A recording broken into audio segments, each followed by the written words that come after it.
A drip campaign is a scheduled email sequence. These emails are set to go out at a certain date and time and may include the use of dynamic or conditional segments. Drip emails are the core of nurture marketing and are usually composed of a parent campaign, follow-up campaigns, and trigger campaigns. You can set up a string of predetermined emails in multiple branches in advance and let the campaign run in the background. Most commonly, drip campaigns last 30 to 90 days and no more. We're going to walk through building a drip campaign. To begin, we start under the Marketing tab and we click on Drips. This will bring you to a screen where you can create additional folders for organizational purposes and begin creating your drip. Click on New in the upper right-hand corner, and we are first going to create our initial or parent campaign. This will be the very first touch that will be going out to the particular recipient. So I'm going to call this my initial drip. Subject line is obviously the subject line. I'm going to type in, this is my subject. And of course you would set the from, the sender, and the date and time. I'm going to go ahead and just change this. And of course we have our advanced options below that you can choose to utilize. Moving from left to right, we go to our Send To tab. We would choose our list or multiple list or send to our entire database and say Include. We would then come over to our email HTML and we would begin adding in our creative. You can again add in by adding a template, copying a campaign, or creating from scratch. For this purpose, I'm going to choose an existing template that I had previously created.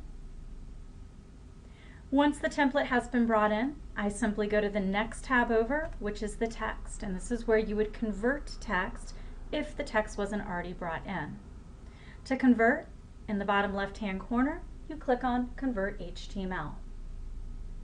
You would then go through the process of clicking on testing and sending a test with encoding and testing through Spam Assassin in our email previewer. And you would then click on Save, Review, and Send to process the campaign. Now with drip campaigns, you have an additional option. You have Add Drip to Queue, which will simply add it to the queue to go out at the set date and time. Or you have the ability to pre-process, and we suggest that you pre-process if you are sending to 5,000 or more recipients. This will increase the time that it takes to send the campaign out and of course bring the recipient's deliverability closer to the time and date that you're wanting it to.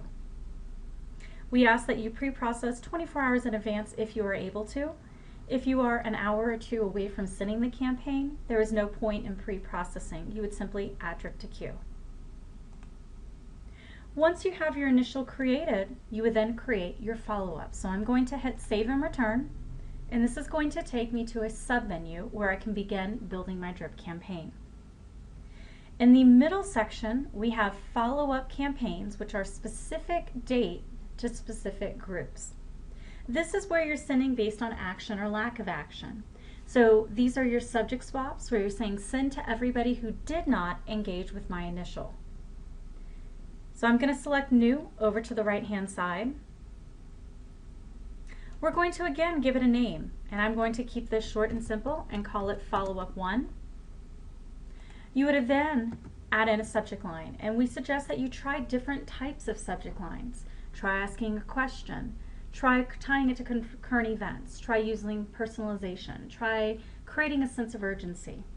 You never know why somebody doesn't open your first email, so trying a different tactic might help increase your open and click-through rates. Again, set your date and time. With follow-ups, you want to wait between 3 and 5 days. You want to give the recipient time to forget that they had received your initial email before you send them another one, which helps minimize your unsubscribe rates. You again set your date and time. On the Send To tab, instead of choosing the list that we chose in the initial campaign, you would instead come down to Campaign Responses. You would find your initial drip, which is right here, this is mine.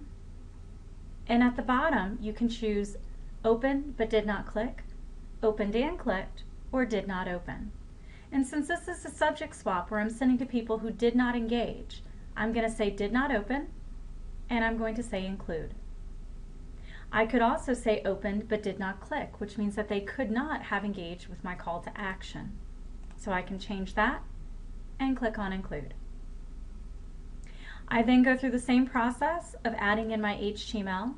When you're doing a follow-up, it's easier to copy a campaign so that any changes that you made on your initial are carried down without you having to duplicate them. You would of course convert to text if needed, test, and save, review, and send. You can activate all of your campaigns in a drip immediately because we wait until the date and time comes to query the recipient list. Hit save and return, and you would continue in this manner to create all the touches. So if you wanted another subject spot, if you wanted a reminder, if you wanted a post event, then this is where you would create them all within the follow-up campaigns. And this is how you would create a drip campaign, starting with an initial and creating the follow-ups.